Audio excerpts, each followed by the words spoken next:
Diri guys, mo dyan ang pinakasentro sa Lake Apo.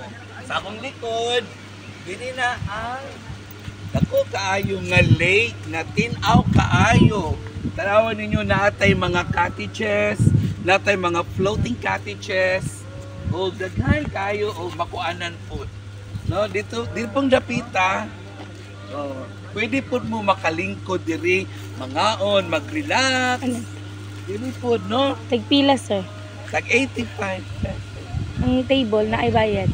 Ang bayad, tag 100 lang ang table. Diri, pwede na mo diri mag lingkod, magkaon, diri. Diri ta.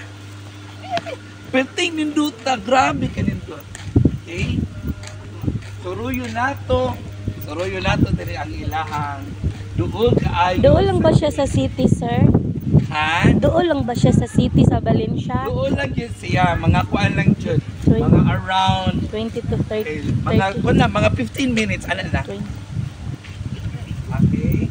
Dili tanaw na to. Diba? Kaya kay diri guys. Hangin kay diri ay grabe. Hindut kis na pati hindut ay amazing. Makapawala og problema. Huwag sa taas na amenities. Una po sila dito yung mga function hall sa taas. Yung halimbawa na ay mga kasal, na ay birthday, dito po na. So makasuroy mo diri pohon, perting ninduta. Ato ta dito sa cottage. Ali na cottage.